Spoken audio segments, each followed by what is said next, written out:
So, hi guys, let's start with the question of the day. A patient presented with bleeding per vaginum in labor and a tense tender abdomen on palpation. Her BP is 150 by 100 mm of Hg, cervical dilatation is 5 cm and full effacement is seen.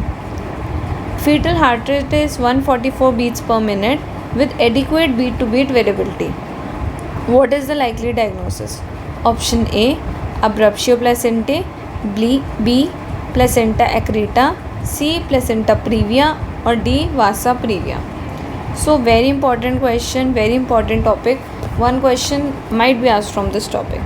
So if we start reading from the last line, fetal heart rate is 144 with adequate beat to beat variability.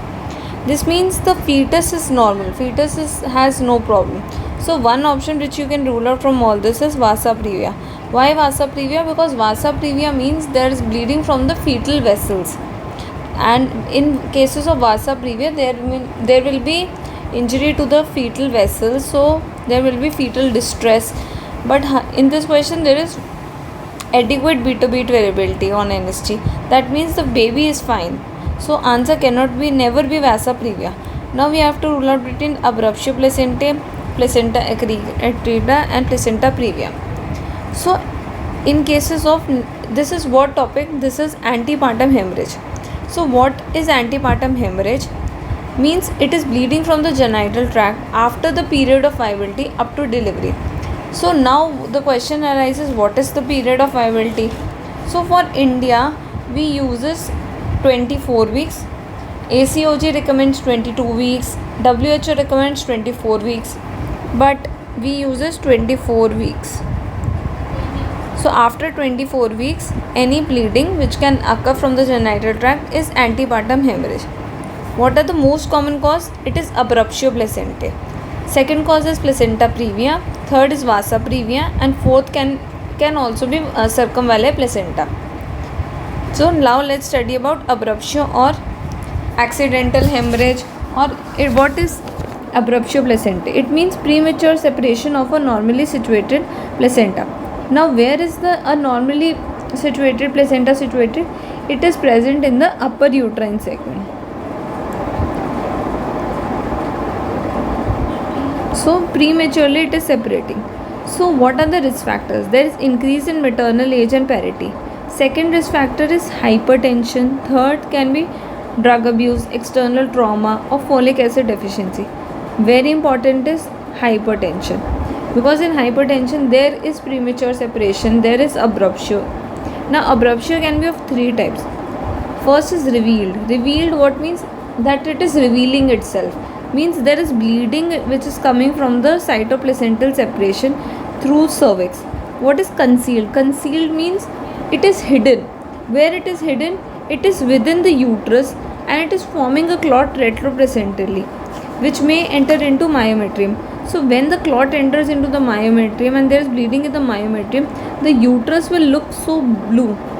So what is this? This is a image based question which has been asked. This is also PYQ. So what is this? Covalier uterus. And the third and the most common variety is the mixed variety. What is mixed variety? It means some revealed and concealed. So in my labor room, whenever a patient comes with, let's say, abruption, there are two things which my senior asked me to do. First, catheterize the patient so we can see any bleeding. Second, tell her to put a sterile vulval pad. And third, I have to take symphysial fundal height. I will explain this. So what are the clinical features? Clinical feature means are dark colored bleeding. It is not an active bleed. It is dark colored bleeding and this continuous pain in abdomen. On examination, patient is in shock. There's tachycardia, tachypnea is there. Uterus is hypertonous or tense.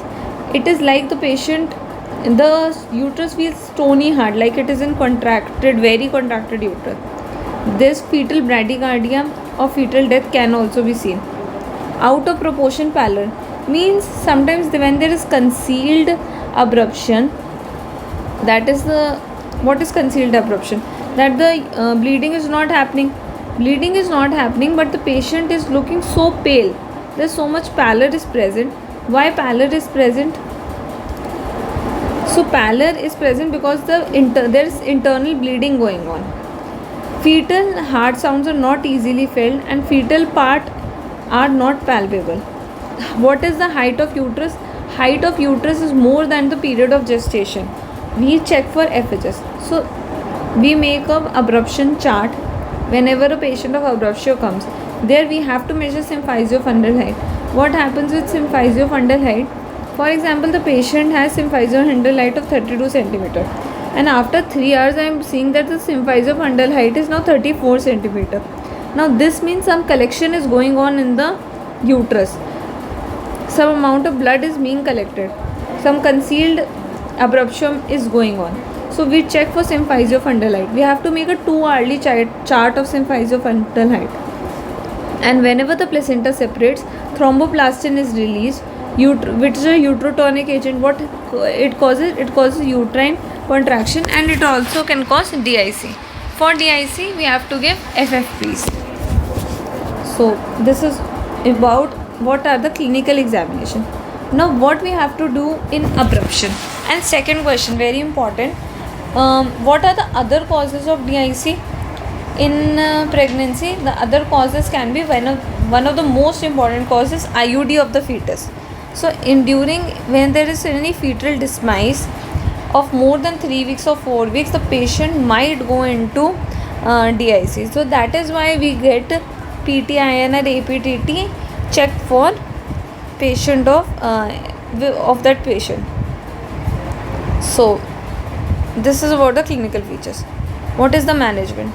This is just learn it, mark it. Do not wait and watch in placenta abruption, and never give tocolytics. Never try to stop the contracting uterus. To augment the labor, do ARM.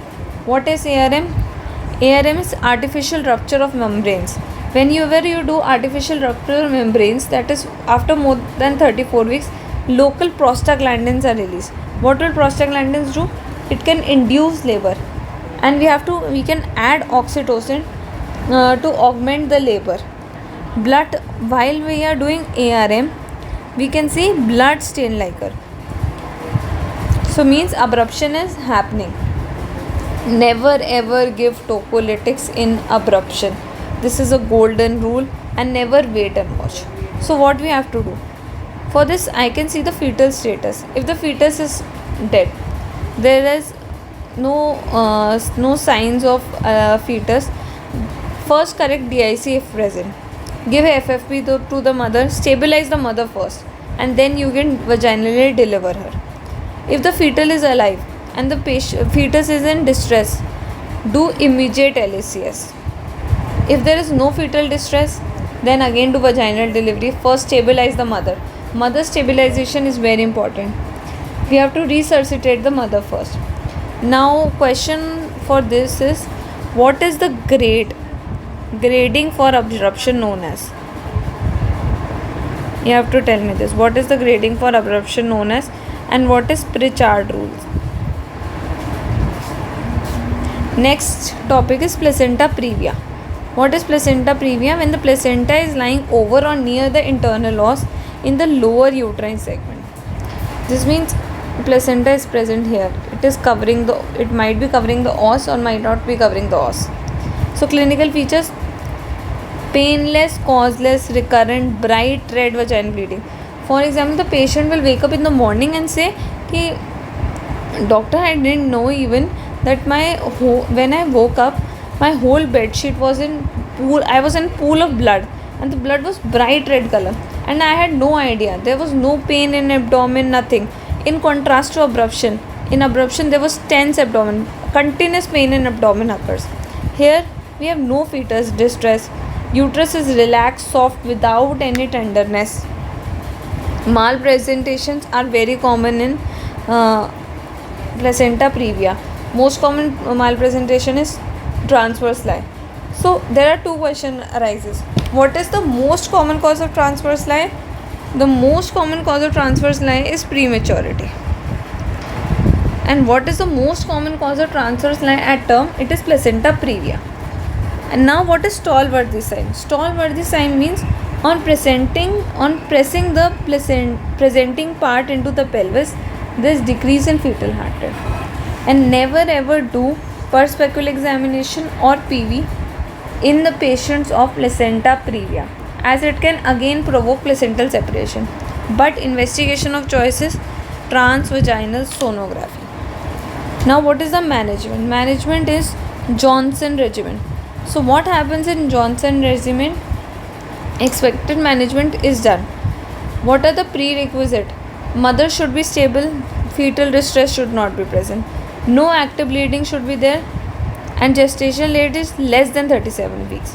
So, if it is less than 37 weeks, we admit the mother for safe confinement. What will we do? We will give Maxelf, we will provide Dexa cover or beta Dexa cover to the baby. You have to tell me the doses of dexamethasone and betamethasone. Betamethasone, it is not available in India. Admit the patient, give bed rest. If less than 32 weeks, give Maxelf for neuroprotection and steroids for lung maturity. Very, very important. All the criteria should be fulfilled.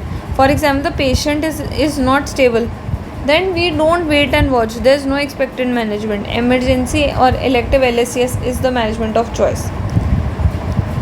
So, elective LSCS is the management of choice for placenta previa. Now, what are the risk factors for placenta previa? First, increased age, previous LSCH, and multiple pregnancies, prematurity. These can be the signs of the risk factors for placenta previa.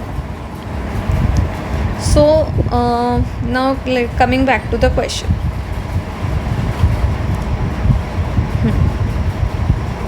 Yes. So, it cannot be placenta previa. Why? Because in placenta previa, there is soft uterus, not tense. Tense uterus, it is present in abruptio placentae. And what is the management in abruptio placentae? Do not wait and watch. In this question, I think if the cervical dilation is 5 centimeter and full effacement is there, you can start on oxytocin and deliver the patient vaginally, as the fetal heart rate is also fine. And we have to prepare FFPs to PCV for a patient in abruptio. Send a BGCM. So this is all about antepartum hemorrhage. You have drilled 2 questions. What is the